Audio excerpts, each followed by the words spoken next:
Vous écoutez À l'écoute de sa voix, ou Aleph pour ceux qui aiment les raccourcis. Aleph, ce sont des interviews de personnes qui ont fait leur coming out spirituel.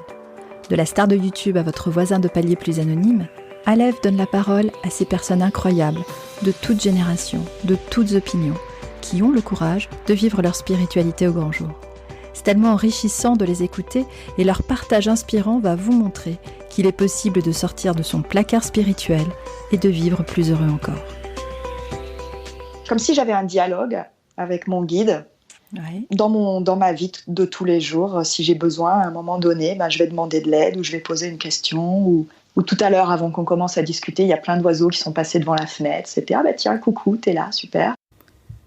Je suis Christine Dejoigny et je découvre chaque jour un peu plus ma spiritualité. Peut-être vous êtes comme moi et vous cherchez des réponses. Ça tombe bien, aujourd'hui j'ai rendez-vous avec Céline Simonet-Lafont. Il y a quelques mois, au gré d'un surf indolent sur Facebook, je vois une publicité pas ordinaire qui a fait immédiatement vibrer ma partie Hermione Granger. Hermione Granger. Si vous êtes familier de l'univers d'Harry Potter, vous avez déjà compris. Sinon, imaginez une ado, première de la classe, qui a réponse à tout, qui aime les interros. Elle a une sacrée personnalité et elle exaspère souvent ses camarades de classe. Faire de la publicité pour l'école des médiums n'est pas banal. J'ai immédiatement eu envie d'en savoir plus. Je me voyais déjà sur les bancs d'une école pas comme les autres, en train d'apprendre des trucs géniaux que l'on n'enseigne pas dans les écoles moldues. Je n'ai pas réfléchi, j'ai immédiatement contacté Céline que j'imaginais déjà comme un Albus Dumbledore au féminin. Céline a eu une vie avant l'école des médiums. Parcours classique et prestigieux qui l'amène à occuper le poste de directrice marketing international d'un grand groupe. Sentant le bonheur lui filer entre les doigts, elle décide d'entreprendre une quête de sens qui va durer 8 ans. Elle découvre entre autres la voie chamanique et devient praticienne en psychologie positive. En 2016, elle crée Happy Inside pour aider les femmes actives à concilier responsabilité et sérénité. En 2020, elle lance l'école des médiums. Le succès est immédiat. Elle nous parle de la famille royale anglaise, de la création de l'école des médiums et de son coming out spirituel. Voici son histoire. Bonjour Céline. Bonjour. Alors Céline, qui es-tu ?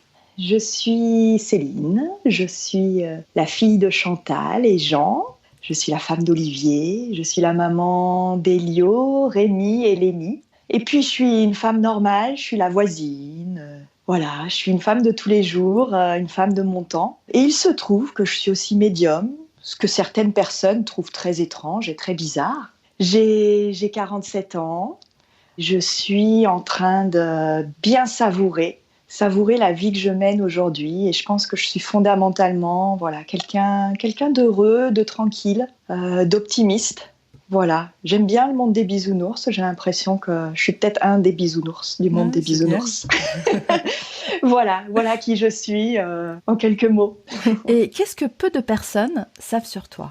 Je pense qu'on peut dire qu'il y a quand même encore peu de personnes qui savent que je suis médium. Je pense qu'il y a peu de personnes qui connaissent toutes mes facettes. Tu veux nous je en pense que livrer c'est vraiment une ? ça. Le fait que je sois chef d'entreprise, que je sois médium, j'anime une communauté sur les réseaux sociaux. D'une certaine manière, je suis un petit peu une youtubeuse à ma manière, à mon échelle. Voilà, toutes ces différentes facettes et en même temps quelqu'un de très discret dans ma vie de tous les jours, de timide parfois aussi. Donc je pense qu'il y a peu de personnes qui connaissent ces différentes facettes de moi. Quelle est ta toute première pensée au réveil ? Qu'aujourd'hui va être une belle journée. Ah, c'est génial. Alors là, on va rentrer dans le vif du sujet, Céline. C'est qu'est-ce que la spiritualité pour toi ? La spiritualité, c'est quelque chose qui n'existait pas il y a encore quelques années pour moi, ou quelque chose qui était associé à la religion, à tout un tas de règles qu'il fallait savoir, connaître, et que moi je ne maîtrisais pas, donc des codes qui n'étaient pas les miens ou que je ne maîtrisais pas. Et aujourd'hui, pour moi, la spiritualité, c'est quelque chose de léger, quelque chose qui donne beaucoup d'espoir, une source de sérénité. C'est comme marcher sur ses deux pieds, en fait. Si tu marches que sur le pied du matériel, de la carrière, aujourd'hui, il faut penser à remplir le frigo, tu marches que sur un pied. Si tu marches que sur le pied de la spiritualité, faire des voyages chamaniques, prier, regarder les étoiles, parler à la lune, croire en quelque chose, quelles que soient tes croyances, ben c'est pareil, tu es un peu perché. Ben pour moi, la spiritualité aujourd'hui, c'est une manière de marcher sur les deux pieds, d'être à la fois ancré dans ma vie de tous les jours et à la fois de pouvoir faire des câlins aux arbres et de pouvoir juste avoir des pensées qui partent dans le ciel vers un guide, vers autre chose et se dire que c'est tout aussi réel finalement. Et cette spiritualité, quelle est sa place aujourd'hui dans ta vie ? À la fois, c'est toujours là, en permanence, tout le temps. C'est-à-dire que maintenant, j'ai vraiment cette conviction absolument inébranlable que je ne suis pas seule, que je suis guidée, accompagnée, qu'il y a eu quelque chose avant, qu'il y a quelque chose qui m'accompagne aujourd'hui et qu'il y aura quelque chose après. Donc c'est vraiment une conviction, une certitude très profonde en moi. Et en fait, c'est tout. Est-ce que ça répond à ta question ? Je pense que c'est vraiment ça, une conviction profonde à l'intérieur de moi. Et au quotidien, comment tu la vis ? Concrètement, comment ça se passe pour toi ? Alors, c'est là que c'est intéressant dans cette période un peu particulière qui est la nôtre. Je sais que quand cette interview sera diffusée, on sera certainement sorti du confinement. Mais voilà, il se trouve que cette interview a lieu pendant le confinement. Absolument. Donc je dirais que dans ma vie, normalement, ma vie de tous les jours, eh bien en fait, tous mes trucs un peu bizarres, comme disent mes enfants, je les fais tranquille, toute seule, dans mon jardin, dans la montagne, parce que j'ai la chance d'habiter au pied de la montagne. Vraiment, je les fais tranquille, quoi. Dans cette situation particulière du confinement, eh bien en fait, je vis ma spiritualité beaucoup plus ancrée dans mon quotidien et je dirais même s'il y a du monde autour de moi, qui ne comprend pas forcément toujours ce que je fais, ou qui peut avoir un regard plus ou moins amusé. Maman, elle fait ces trucs bizarres. Et bien du coup, ça me montre que c'est vraiment ancré en moi aujourd'hui, puisque je peux le faire, qu'il y ait d'autres personnes qui regardent ou pas. Donc concrètement, pour répondre à ta question, eh bien, ça peut être ce qui était avant des promenades dans la montagne. Aujourd'hui, ça peut être juste regarder un arbre dans mon jardin, regarder la montagne depuis chez moi, tirer mes cartes, mettre mes pierres à la lune, puisque c'était la pleine lune, là. Voilà, des petits rituels à la fois concrets, physiques, matériels, et puis des paroles, un échange, comme si j'avais un dialogue avec mon guide. Ouais. Dans ma vie de tous les jours. Si j'ai besoin, à un moment donné, je vais demander de l'aide ou je vais poser une question. Ou tout à l'heure, avant qu'on commence à discuter, il y a plein d'oiseaux qui sont passés devant la fenêtre. C'était « Ah tiens, coucou, t'es là, super !» Voilà comment ça se passe dans le quotidien. J'ai envie de dire merci à ce confinement qui me montre que, voilà, même si dans mon entourage, il y a des personnes qui peuvent regarder ce que je fais, eh ben c'est OK, quoi. Et justement, tout à l'heure, tu nous disais que tu étais chef d'entreprise. Et cette spiritualité dans ton business, comment tu la vis ? Alors, de mieux en mieux. Aujourd'hui, c'est complètement intégré, mais c'est vraiment très récent. Ça ne fait que quelques mois que c'est intégré comme ça. C'est-à-dire qu'aujourd'hui, mon entreprise aujourd'hui est à 100% basée sur ma spiritualité, puisque c'est l'école des médiums qui aujourd'hui compose vraiment mon entreprise. Donc c'est entièrement basé sur la spiritualité. Donc ça, c'est une immense libération. C'est-à-dire que mes accompagnements sont des accompagnements complètement intuitifs. Ma manière de prendre des décisions, encore ce matin, je posais une question à mon guide et j'ai utilisé les cartes pour recevoir une réponse, une question qui était tout à fait liée au développement entrepreneurial. Quand j'ai fait ma conférence, je fais des conférences régulièrement pour présenter l'école des médiums. Certains me le reprochent d'ailleurs, mais moi j'assume complètement. Et bien voilà, dans mes conférences, elles sont présentées d'une manière cadrée, d'une manière qui utilise les techniques du marketing, les techniques commerciales, tout en étant dans une authenticité complète à 100% sur qui je suis et ce que je partage et ce que je transmets. Voilà, pour moi, pas pour tout le monde, mais pour moi, ça va vraiment ensemble. Ça fait partie de moi. Du coup, tu nous disais justement que ça faisait quelques mois que tu l'intégrais à 100%, cette spiritualité. Alors, c'est le podcast du coming out spirituel. La question arrive, c'est comment s'est déroulé ton coming out spirituel, Céline ? Je dirais qu'il y a eu plusieurs étapes. La première étape du coming out spirituel, ça a été vis-à-vis de mon mari. Donc ça, je le raconte parfois dans mes conférences ou dans mon blog. Mais je pense que ce qui est intéressant là peut-être à partager avec les personnes qui vont écouter, c'est qu'il y a eu une deuxième étape qui a été ce coming out auprès d'une communauté large de gens qui ne me connaissent pas. Oui. Et je dirais que ces deux étapes sont vraiment complètement liées, complètement importantes. Et pour moi, elles ont eu lieu à plusieurs années d'écart. Il y a d'abord la prise de conscience intime, où c'est soi avec soi. Ensuite, il y a le coming out vis-à-vis des gens qu'on aime, dont on est le plus proche. Donc pour moi, c'était en l'occurrence mon mari.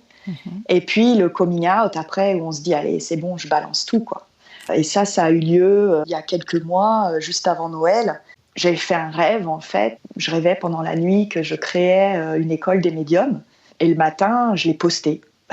dans un moment de flow, en fait, tu vois, sans réfléchir. J'ai pris mon téléphone et puis j'ai posté sur ma page publique un post un peu à la Martin Luther King. Tu sais, quand on est dans ces énergies-là, rien ne nous arrête. Donc un peu à la Martin Luther King.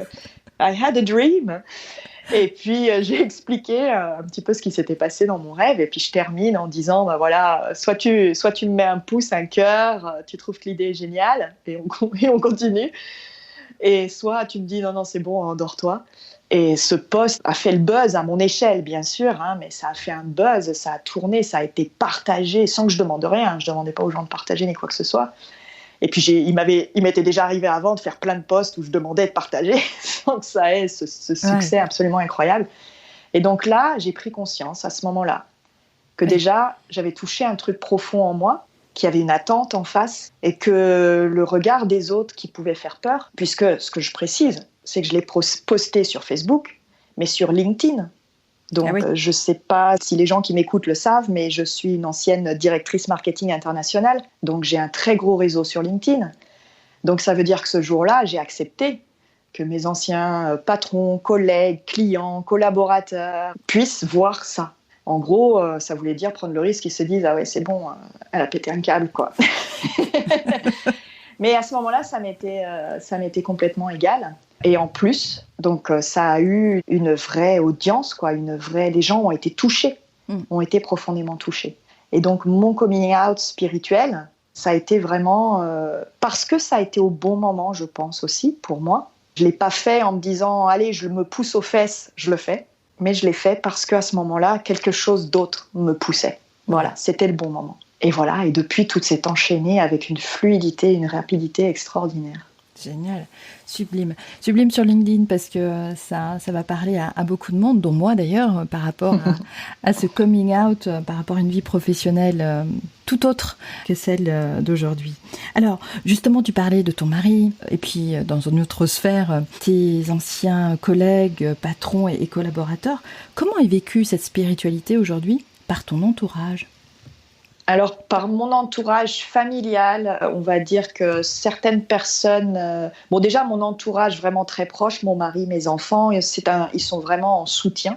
Ça, c'est très important. C'est une de mes valeurs phares, c'est vraiment la famille. Donc, ils soutiennent. Ils ne comprennent pas toujours ce que je fais. Il y a des trucs qu'ils trouvent bizarres, des trucs des fois où ils se moquent un peu, comme savent le faire les ados. Mais en même temps, il y a vraiment un très fort soutien. Et parfois, au détour d'une conversation à table, je sais que du coup ça résonne et qu'ils le vivent finalement à fond, même s'ils ne le reconnaissent pas forcément. Ouais. Donc ça rayonne, comme je le dis aux personnes que j'accompagne, de toute façon, quand soi-même on bouge, ça rayonne autour de soi. J'en ai la preuve matérielle tous les jours. Mais ça se fait vraiment en douceur, c'est-à-dire je ne les forme pas, je ne leur transmets rien d'une manière scolaire ou quoi ou qu'est-ce. C'est juste, je parle de temps en temps de ce que je fais et il y a un retour ou il n'y en a pas et parfois le retour se fait plusieurs semaines ou plusieurs mois après. Ça, c'est mon cercle très proche. Ma famille, au sens plus large, c'est très drôle. Il y en a qui m'en parlent jamais. Il y en a à qui j'ai proposé mon aide pour certains sujets et qui l'ont refusé, voilà, qui ne se sentent pas prêts. Et c'est complètement OK. Mais du coup, ce qui est chouette, c'est que la porte est ouverte. Voilà, le dialogue est ouvert. Il y en a avec qui on n'en parle jamais. Ce que je peux raconter, c'est peut-être une petite anecdote rigolote. C'est Noël, l'année dernière, mon papa m'a offert un livre Évidemment, maintenant que je veux en parler, le titre m'échappe. Sur le fondateur, il a été écrit par le journaliste fondateur de l'INRES qui a fait des... Stéphane Alix ? Voilà, merci de ton aide. Voilà, donc le livre de Stéphane Alix qui fait donc toute une enquête sur les médiums et les contacts avec les défunts. Ouais. Donc voilà, il m'a offert ça à Noël, ce qui est évidemment un très joli signe, même si on n'en parle pas. Et bien du coup, c'était un très joli signe de je sais ce que tu fais et je trouve ça chouette. Voilà, donc ça prend aussi, des fois on a des petits cadeaux comme ça. On a l'impression que la famille ne suit pas forcément ce qu'on fait et parfois on a des petites surprises, c'est très joli. Et donc ça, c'est l'entourage familial. Après, il y a une autre sphère qui est la sphère sociale, on va dire. Ouais. Donc là, j'en parle pas à tout le monde. Mais évidemment, vu que je commence à avoir une certaine notoriété sur les réseaux sociaux, il m'arrive de croiser dans mon quotidien, il y a quelque temps, c'était au carnaval, dans mon village, quelqu'un qui vient me voir en me disant « Mais vous ne seriez pas Céline Simonet-Lafont ? C'est pas vous qui faites le truc sur les médiums ?» Donc voilà. Jusqu'à présent, ça a toujours été très bienveillant, c'est-à-dire que quand on vient me voir, bon, c'est encore à petite échelle, hein, mais quand on vient me voir, c'est toujours avec de la curiosité, de la bienveillance, c'est quelque chose de très, très gentil, très agréable. Mais j'ai encore du mal, par exemple, à me présenter au proviseur du collège, par exemple, en disant « Bonjour, je suis la fondatrice de l'école des médiums. » Voilà, je me mets encore quelques freins. Puis l'entourage professionnel, là par contre, c'est pas encore ouvert. Voilà. En tout cas, au moment où on enregistre cette interview, on est en 2020. Peut-être que si vous nous écoutez en 2030, en 2040, j'ai cette vision que ça deviendra complètement normal. Hein. Il y a quelques années, quand on parlait de méditation, on était considéré comme sectaire. Absolument. Aujourd'hui, la méditation, tout le monde en parle, même sur LinkedIn. Et je pense que dans quelques années, ça sera pareil pour la médiumnité. Aujourd'hui, mes posts sur LinkedIn, les gens réagissent en privé, mais personne ne va réagir publiquement sur des posts qui concernent la médiumnité parce que je pense que les gens ont encore vraiment ce frein de ne pas associer leur carrière professionnelle, leur image professionnelle avec une quelconque appétence ou curiosité pour la médiumnité. Eh oui. Voilà, mais ça c'est en 2020 et ça va changer, c'est sûr et certain, ça va évoluer. Alors du coup, tu nous parlais effectivement des freins qui sont encore les tiens et ça fait la transition naturelle avec la question suivante qui est quelles sont les peurs que tu as su dépasser justement pour faire ton coming out ? La peur du regard des autres. Hein. Alors là, vraiment clairement, c'est vraiment avoir cet alignement intérieur, cette confiance intérieure que c'est juste. Et bien sûr que du coup, je suis en contact avec des haters, avec tout ce que tu peux imaginer sur Internet. D'autant plus depuis ce récent buzz et ce récent succès, on va dire. Hein. Donc j'ai plus de visibilité, plus de notoriété, donc forcément, il y a aussi les méchants qui arrivent. Mais voilà, je suis prête. Voilà, c'est cette peur du regard des autres que j'ai dépassée. Et je vais te répondre par une image, le roseau. Voilà, je suis ce roseau maintenant. Oui, certes, ça me touche quand je vais recevoir, parce que je suis hypersensible, parce que je suis très connectée à mes émotions. Bien sûr, je vais pencher à droite ou à gauche, je vais être heurtée, mais je vais revenir dans mon axe immédiatement, comme un roseau. Et je continue. Très jolie image, merci Céline. Donc on parlait des peurs, mais quelles sont celles qui te bloquent encore ? La première réponse instinctive qui m'est venue, et puis tu vois, je me suis dit non, tu peux pas dire ça, c'est que j'ai plus de peur. Ah super, très bien. C'est la première réponse instinctive qui m'est venue. Voilà, et en fait, ça veut dire que c'est la vérité, mais immédiatement après, c'est mon mental qui revient, et mon mental, il a plein de peur, d'accord. Mais à l'intérieur de moi, il n'y a plus de peur. Mais comme je suis comme toi, comme tout le monde, mon mental, il revient au galop, et bien sûr qu'il y a des peurs, la peur de recruter, la peur de grandir trop vite, la peur d'être débordé, la peur d'avoir des clients pas sympas. Mais ça, c'est le mental. Mais tu vois, instinctivement, ma première réponse, c'était non, c'est OK, il n'y a plus de peur. Quels sont les conseils que tu aurais aimé recevoir juste avant de pousser ta porte ? Parce que quand je dis pousser la porte, c'est toujours par rapport à l'image d'être dans son placard spirituel. Et est-ce qu'il y a des conseils que tu aurais aimé recevoir ? Bah là, clairement, c'est ce que je partage au sein de l'école des médiums, hein. C'est-à-dire que vraiment, dans cette école, je conçois un espace qui est celui que j'aurais aimé avoir au moment où j'ai eu mes premières expériences médiumniques. Donc voilà, la première chose, c'est déjà de se dire, t'es pas folle, ce que tu vis, c'est normal, il y a plein d'autres gens qui le vivent. C'est pas parce que t'en as jamais entendu parler, ou c'est pas parce que tu n'en entends parler que dans les livres d'horreur ou les films d'horreur que ça n'existe pas en vrai. Donc voilà. Et puis l'autre conseil, eh bien, de ne pas rester seul, d'en parler, mais d'en parler aux bonnes personnes, aux personnes qui sont prêtes à accueillir ça. Parce que quand on commence à en parler, il y a 2 réactions possibles, hein. Soit tu as le rejet, soit tu as la fascination. Et les 2 attitudes sont tout autant désagréables l'une que l'autre. Et donc très vite, on n'en parle plus. Et puis peut-être aussi pour compléter ma réponse, j'aurais aimé ne pas recevoir les réponses que j'ai eues très souvent, qui est « Oh, mais je connais quelqu'un qui connaît quelqu'un à qui c'est arrivé et c'était trop horrible, elle est devenue folle ou elle n'arrivait plus à s'en débarrasser. » Sympa. Ouais. Voilà. Ces histoires-là, tout le monde les a entendues, enfin en tout cas tous ceux qui à un moment donné ressentent ça et s'ouvrent à ça. Il y a toujours quelqu'un pour te raconter, qui connaît quelqu'un qui... Si un jour quelqu'un vous raconte qu'il a eu ses premières perceptions, même si vous connaissez quelqu'un qui connaît quelqu'un qui... Taisez-vous. Taisez-vous. Voilà. C'est comme les histoires d'accouchement et tout ça. On n'a pas envie d'entendre les histoires horribles, d'accord ? Il en va de la survie de l'humanité. Céline, comment serait ta vie si tu devais renoncer à ta spiritualité ? Ouais, c'est juste plus possible maintenant. C'est là, c'est ancré, c'est en moi, ça n'arrivera pas. Non, c'est sûr que non. On va faire un petit retour en arrière, replonger dans ton enfance. Quel est le livre, ou les livres peut-être, que tu as lus quand tu étais enfant, dont tu te souviens encore ? Ah, mais elle est géniale cette question, parce que figure-toi que je les ai à côté de moi. Ah, génial. Complètement par hasard. À Noël, je suis allée passer les vacances de Noël chez ma maman. Comme je l'ai expliqué tout à l'heure, cette idée de créer l'école des médiums, je l'ai annoncée avant Noël. Donc au moment de Noël, j'étais en plein dedans, dans cette euphorie de me dire « Quoi, je vais vraiment créer l'école des médiums, c'est fou !» Et puis je suis allée dans le grenier chez ma maman, et puis je me suis amusée comme ça à regarder les vieux bouquins. Et d'un seul coup, en regardant les vieux bouquins dans la bibliothèque, je me suis dit « Mais attends, tu lisais ça quand tu étais petite, t'adorais ces bouquins, tout s'explique !» Et j'en ai ramené 2 chez moi.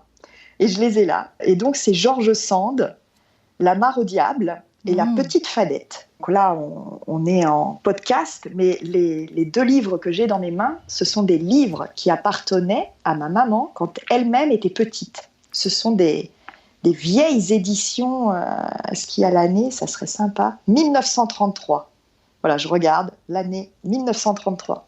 Ah, super. Ce qui veut dire, dans ma famille, on n'a jamais parlé de ça. Je ne peux pas dire que ma grand-mère était ceci, cela, ou ma mère était ceci, cela. J'en sais rien, elles ne me l'ont jamais dit. Et même aujourd'hui, elles ne me le disent pas. Mes grand-mères sont plus là, elles m'accompagnent, mais de l'au-delà. Et ma maman est toujours là, mais elle ne partage pas tout ce côté ésotérique. Mais n'empêche que ces bouquins, elle les a lus quand elle était petite. Et que moi, je les ai lus, je les ai adorés.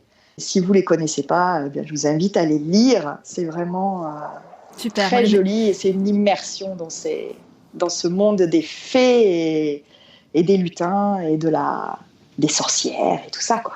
Je mettrai en référence dans les notes de l'épisode. Quelles sont les 3 personnes que tu aimerais rencontrer au cours de ta vie ?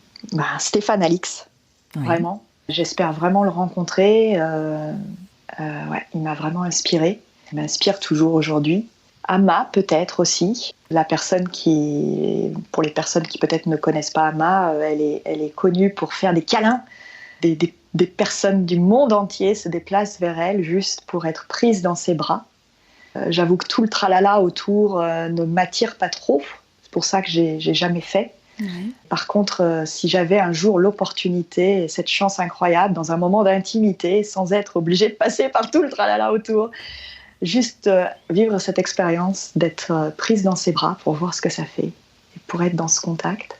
Une 3e personne, je ne sais pas la nommer, mais je pense qu'il y a un guide, un chaman ou une prêtresse ou un druide quelque part qui m'attend, qui a quelque chose à me transmettre. Donc, je suis prête à te rencontrer.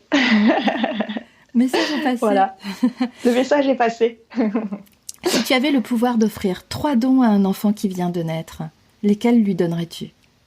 De conserver sa joie de vivre intacte, de toujours croire à ce guide qui l'accompagne. L'enfant qui vient de naître, il est connecté, il raconte énormément de choses. Moi, j'avais déjà commencé mon parcours spirituel à la naissance de mon 3e enfant. Donc, quand il a commencé à parler, il m'a raconté des trucs, c'est absolument hallucinant. Ils sont connectés. Donc, le 2e super pouvoir, ça serait de garder cette conviction intime, inébranlable, quoi qu'il entende autour de lui, que ce guide, il existe pour de vrai, qu'il est là à ses côtés pour toujours. Et le 3e super pouvoir, ça serait d'être connecté à son cœur et de savoir toujours se ressourcer dans son cœur, quoi qu'il traverse sur son chemin. Ben dis non, j'y étais, hein. J'étais complètement. Merci de me faire voyager aussi, Céline. Est-ce que tu as une devise ? Et si oui, est-ce que tu veux bien la partager avec nous ? Oui, j'ai une devise qui m'accompagne depuis très très longtemps. C'est la devise de Gandhi. C'est « Soyez le changement que vous voulez voir dans le monde » ou « Soyons le changement que nous voulons voir dans le monde ». Avant de transmettre, avant de vouloir transformer les autres, avant de vouloir faire quoi que ce soit sur le monde, déjà on travaille sur soi, quoi. Voilà. Déjà incarner soi-même et faire ce travail sur soi. C'est la première chose. C'est la seule chose d'ailleurs sur laquelle on a le moindre pouvoir. Même dans mon école des médiums, je donne des outils, j'accompagne, je crée un cadre. Je suis là pour toutes ces personnes, mais c'est à elles de faire le chemin. Quel est le métier que tu rêvais de faire quand tu étais enfant ? Il y en a eu plusieurs. Les 2 qui me viennent, là, c'est avocat et archéologue. Hey. Archéologue, j'avoue que ça me titille toujours. C'est rigolo, c'est j'ai une cliente qui est archéologue, enfin en tout cas qui a un métier qui l'a fait voyager sur des sites archéologiques. Et quand elle m'en parle, j'ai toujours cette petite... ça pétille toujours à l'intérieur de moi. Et je pense qu'en fait, c'est l'attachement à ces lieux sacrés. Oui. Je pense que c'est ça qui résonne. Quelle est la chose ou les choses ou la personne ou les personnes que tu emporterais sur une île déserte ? Si j'ai le choix d'emporter des personnes, déjà je leur demanderais si elles sont d'accord. Mais si elles sont d'accord, je prends mon mari et mes enfants. Après, je leur imposerai pas si eux ils veulent pas venir sur l'île déserte. Mais ça serait les personnes que j'emmènerais si elles sont d'accord. Et j'emmènerais des bouquins aussi. En fait, j'emmènerais un livre magique qui pourrait se remplir de nouvelles histoires à la demande pour toujours avoir un livre à lire, parce que ça, c'est quelque chose que je fais tout le temps. Je ne m'ennuie jamais, je peux être, quel que soit ce qui se passe, du moment que j'ai un livre avec moi, tout est OK. Donc, je prendrai un livre et un livre qui se remplisse automatiquement au cas où je doive rester longtemps sur l'île déserte. Super. Quelle est la rencontre qui t'a marquée ? Il y a tellement de réponses possibles à ça. La rencontre qui m'a marquée, déjà la première rencontre avec une entité décédée, avec une personne de ma famille décédée. Ça, c'est vraiment la première rencontre qui m'a marquée. Une autre rencontre qui m'a marquée, c'est...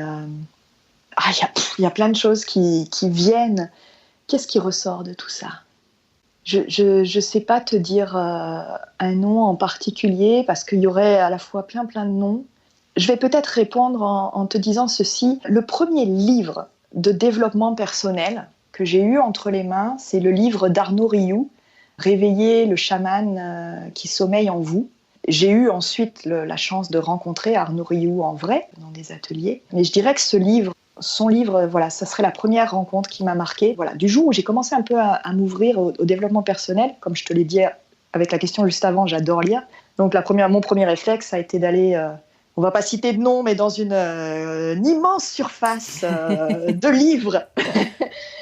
Et je me suis baladée dans les rayons, je suis tombée sur le rayon de développement personnel, je me suis baladée dans le rayon et j'ai tendu la main, j'ai pris un livre et c'était celui-là. Je l'ai acheté, je l'ai lu et à ce moment-là, un nouveau monde s'est ouvert à moi. Le chemin, oui, un nouveau chemin. Voilà. Quelle est l'appli qui t'est indispensable aujourd'hui dans ton téléphone ? Pour mon activité professionnelle, c'est vraiment Facebook. Ouais. C'est par Facebook que je communique avec mes clientes, que j'accompagne. C'est par Facebook que je communique avec ma communauté, que je me fais connaître, puisque je produis aussi pas mal de contenu gratuit. Donc, ça passe beaucoup par Facebook. Donc, je dirais que c'est cette appli. Et j'en citerai quand même une deuxième, il y a WhatsApp, puisque j'ai découvert WhatsApp il y a quelques années pour communiquer avec la famille. Et j'avoue qu'en ce moment, on l'utilise vraiment beaucoup et c'est très chouette. Ok. Quelle est ta série télé préférée ? The Crown. En ce moment, je suis complètement addict à The Crown. Donc, c'est l'histoire de la reine d'Angleterre, racontée depuis d'Élisabeth II. Je suis fan de la famille royale d'Angleterre. Tiens, tu sais, ça répond peut-être à ta question de tout à l'heure. Qu'est-ce que les gens ne savent pas de moi ? Et ben voilà, tu as eu un scoop. Oui. Je suis fan de la famille d'Angleterre. J'adore la famille royale. J'adore l'Angleterre depuis très longtemps. Je pense que ce que j'aime, c'est tout le rituel, le protocole, la grandeur, les rites, tu vois. Je pense que c'est quelque chose qui me parle quand même beaucoup. Et du coup, voilà, je suis complètement addict de cette série. Et quel est l'endroit sur Terre qui te ressemble ? Quand je suis en montagne, quand je suis près de la cascade, d'une cascade en montagne, c'est en hauteur, c'est grand ouvert. Tu as la vue sur les montagnes, tu as à la fois les torrents, la cascade, les prairies. C'est grand, c'est beau, c'est simple, ça porte, il y a une immense force. Et en même temps, c'est complètement naturel, quoi. Voilà, c'est des espaces non aménagés. Je repense à la leçon de mon petit dernier là, qui a 7 ans. On est forcément en école à la maison. Là. Donc, c'est un espace non aménagé. Enfin, c'est comme moi, je ne suis pas aménagée. Quels sont les conseils que tu as envie de donner aux personnes qui nous écoutent et qui n'osent pas pousser la porte de leur propre placard ? Tu n'es pas folle ou tu n'es pas fou. Ce que tu vis, c'est réel. C'est complètement réel. C'est une autre réalité, mais c'est complètement réel. Le premier conseil, c'est déjà celui-là. Juste d'accepter que ça fait partie de ta réalité aujourd'hui et ensuite de prendre ton temps sur ton chemin pour choisir déjà d'accueillir ça et puis éventuellement de le développer et puis éventuellement de l'utiliser. Et sur ton chemin, tu découvriras des personnes, des ateliers, des formations, tout un tas de choses qui te permettront, quand ça sera le juste moment pour toi, de faire un prochain pas en avant. Et donc, l'école des médiums, évidemment, est l'un de ces moyens. Mais je dirais que le tout premier conseil, le tout premier pas, déjà juste, c'est réel. C'est réel. Merci beaucoup, Céline. Merci pour ce moment partagé. Voilà, cette grande sincérité et ta bonne humeur. Vraiment, on ne se voit pas. Mais là, j'ai vu pendant tous nos échanges, l'interview, ton sourire. Donc, merci beaucoup. Mais merci à toi, Christine. Ça a été vraiment un plaisir. J'avoue que c'est la première fois que je suis interviewée. J'ai guidé des interviews, j'interviewe parfois des personnes aussi. C'est la première fois que je suis de l'autre côté. Ça a été vraiment très chouette et j'aime beaucoup. En fait, tu sais quoi ? Enfin, vous savez quoi aussi, vous qui écoutez, eh bien, je vais avoir beaucoup de plaisir à réécouter les réponses que j'ai pu te donner. Et voilà, l'intention que je porte, c'est j'espère que vous allez ressortir de cette écoute, de ce podcast avec une énergie haute, en vibration haute, que ça vous aura fait du bien quelque part, que ce sera venu nourrir quelque chose à l'intérieur de vous. Merci de nous offrir ça, Christine. Merci beaucoup. Merci à toi. À bientôt, Céline. À bientôt. Voilà, Alève, c'est fini pour aujourd'hui. Pour retrouver toutes les informations et les coordonnées de mon invité, rendez-vous sur le site internet àlécoutedesavoix.fr. Et voix, c'est VOIE. Vous trouverez aussi toutes les ressources mentionnées dans cet épisode. J'espère que vous avez aimé ce que vous avez écouté. Si c'est le cas, vous pouvez soutenir le podcast en mettant un maximum d'étoiles sur Apple Podcast afin de faire grimper la visibilité d'À l'écoute de sa voix. C'est de cette manière que vous pouvez aider concrètement le podcast à monter dans le classement. Votre soutien est important, je compte sur vous. Parlez-en autour de vous, abonnez-vous sur votre appli de podcast préféré et même sur YouTube. Si vous souhaitez aller encore plus loin et accéder à ce que j'envoie aux membres de la communauté Alève, vous pouvez vous abonner gratuitement sur àlécoutedesavoix.fr. Vous pouvez découvrir aussi en avant-première la personnalité du prochain épisode sur le compte Instagram du podcast, à l'écoute de sa voix.podcast ou sur Facebook. Merci beaucoup d'avoir écouté jusqu'au bout. Le podcast revient dans 2 semaines. D'ici là, prenez soin de vous.